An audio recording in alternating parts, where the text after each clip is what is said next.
Are you wondering how to make money in equity crowdfunding? Well, today we're going to dive into that very topic. We're going to understand what equity crowdfunding is, what it isn't, what the different types of it are, and don't dip out early because I'm going to talk about the number one tip that you should remember when you're making equity crowdfunding investments. Okay, first, what is crowdfunding?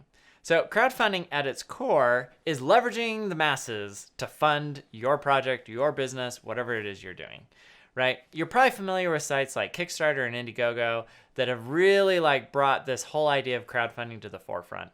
Or maybe you're familiar with companies like WeFunder, Republic, and Start Engine that have done a lot to bring equity crowdfunding to the masses. Essentially, the way crowdfunding works is entrepreneurs will list different projects or their company on platforms and then provide an opportunity for your average day investor to put money in and support their cause. In exchange for that support, that monetary support, they provide different types of things. So in the case of equity crowdfunding, they may be giving you a piece of their company. In the case of just normal crowdfunding, like on Kickstarter, they may be giving you some type of reward or thank you gift in exchange for your contribution. Let's dive into each of these. So I like starting with Kickstarter because they were really the first ones out there to launch this concept of crowdfunding. And on Kickstarter, you have the opportunity to help these companies launch their product, which it can be really satisfying and really cool, and a great way if you're an early adopter to get access to some of the latest, coolest technology. I love Kickstarter because for me as an investor, one of the things I hate is telling entrepreneurs no. But as a good investor, you tell a lot of entrepreneurs no, which is, it's kind of a bummer. But what is great is being able to go on Kickstarter and see these amazing ideas and companies that maybe I would never back as an investor, but that I would still love to support and see their ideas come to fruition. And so in a way, I can support them with, a $25, $50, $100, whatever it might be, investment in their company where my reward for investing is to actually get their product. And I've done this with all kinds of things, everything from art and photography and board games and all kinds of technologies, softwares, hardware products, etc. And that's really one of the fun things that you can do on the crowdfunding side of Kickstarter and Indiegogo is support those types of businesses. And in exchange for that, I've even leveraged Kickstarter as a way to get insight into how a company is doing and then later reach out to them to learn more about the business for a potential equity investment. Now, these platforms like Kickstarter, they charge a fee for listing on them. I think Kickstarter charges around 5% of a fee of the total amount raised. So if you raise $100,000, you're going to end up paying them about $5,000. But that's not all. It is a lot of work to run these campaigns. It's not like you can just lay up a shingle or a page on Kickstarter and then the money just starts rolling in. Usually it requires a lot of marketing effort on your side as well, where you're going out and you're spending marketing dollars to tell people about your campaign on Kickstarter and raising money through it and convincing them that they should support your product and help you launch your company. And there are a lot of different reasons why companies will list on Kickstarter. Some of them, they go on to it, and it could be that they're raising that initial capital to be able to put in their first order for product because that barrier is really high, right? They got to have a lot of money for that initial run of inventory. Or it could be that they're just trying to raise some additional working capital, right? Maybe they've got a pretty strong business, but hey, if people are willing to give you some additional money so that they can get their product before anybody else, and you can use that money to kind of help offset some of your operational or manufacturing expenses, why not? And in other cases, it's like, hey, I've got this idea for a product, but I don't know if it's the right one, and I want to list it on Kickstarter and see how well it will do. So a lot of good reasons to do it, even though there's no guarantee that you'll get product. Of more than 100 projects that I've backed over the years, I think I can count on one hand the number that haven't ultimately delivered. Okay, so that's normal crowdfunding. Let's talk a little bit about equity crowdfunding. So equity crowdfunding is where you're not just throwing up a product, you're actually throwing up your business for people to contribute to and invest in. And in exchange for their contributions, they're going to ultimately get some sort of security that will represent an investment in your business. There are basically two types of investments that you can make into one of these companies that is listed on one of these equity crowdfunding sites. You can invest equity, where you're an actual owner in the business, or you can invest debt, where you're providing a loan to the business. Now, even when you're providing a loan to the business, the vast majority of the time, that loan is what's called a convertible note or a SAFE. And a SAFE stands for Simple Agreement for Future Equity. It essentially is a convertible note or a convertible debt. And what I mean by convertible is that you're lending money today, but your hope, what you really want, is for that debt to convert into equity at some future date. And the reason why you might do one versus the other is that with convertible notes or safes, you have a little bit of downside protection because you're lending the money. And so the company has an obligation to pay you that money back as long as it's a note.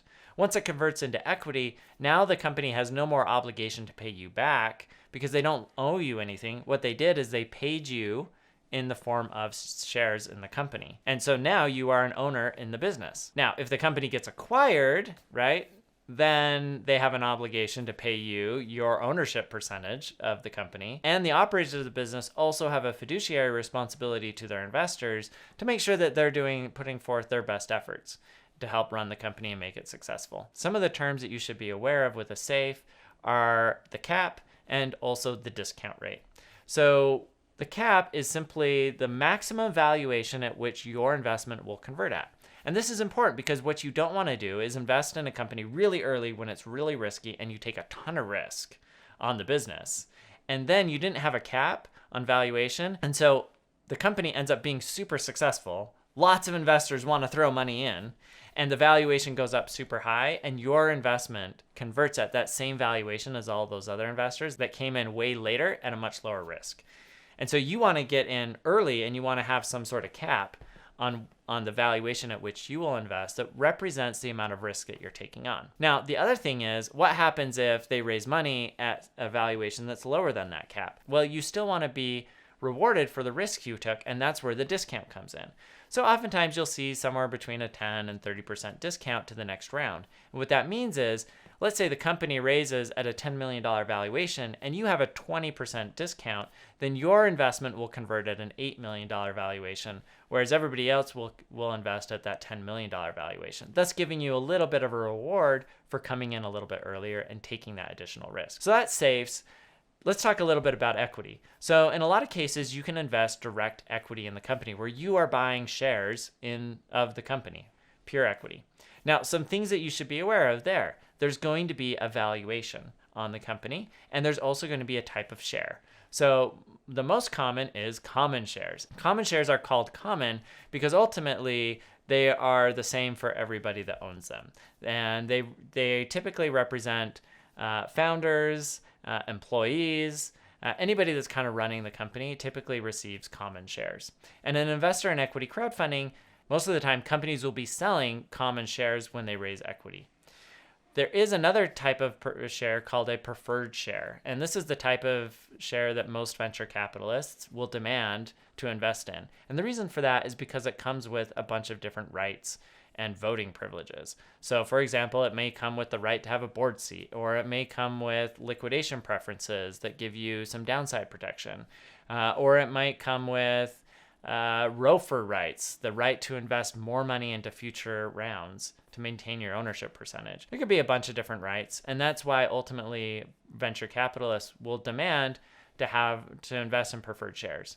Preferred shares tend to be a little less common in equity crowdfunding, and there are a lot of reasons for that. But at a minimum, you should know which one that you're investing in. You should know what's the valuation and what type of security are you getting? Are you getting common? Are you getting preferred? And if you're getting preferred, what kind of protections and rights do those preferred shares come with? Ultimately, these investments are super risky. And whether you're investing in debt that ultimately converts into equity or you're investing directly in equity, you have to approach equity crowdfunding with the mindset that these are really risky and that in all likelihood, you're probably going to lose your investment. Now, here's the one thing that you should always remember when making equity crowdfunding investments, and that is valuation.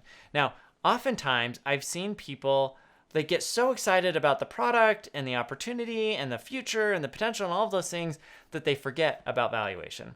I'll tell you a story. So one of my friends who is a very successful venture capitalist now that's worked at some of the very best venture capital funds in the world, when he was still a student of mine, came into my office one day and was like, I just invested in this super cool company through equity crowdfunding, and they're going to dominate the world and blah, blah, blah. And he was so excited about it. And I actually knew this company and knew them fairly well. And I was like, that's awesome. What valuation did you invest in? And he was like, I don't know. He didn't know. because the company hadn't been forthright with what the valuation was. And as we sat down and we walked through what the valuation really was and relative to the revenue and so forth, he had paid a very high valuation. And so my recommendation to you is make sure you understand what the valuation is and what the ultimate outcome potential of that company is. Sometimes I've seen companies that take advantage of retail investors because they don't really focus on valuation. They don't understand what it means and the impact it can have. And so I highly encourage you to spend some time really understanding that before you make an investment. If that was helpful, watch some of my other videos where we talk about valuation in more depth, like whether or not valuations will reach their 2021 levels ever again.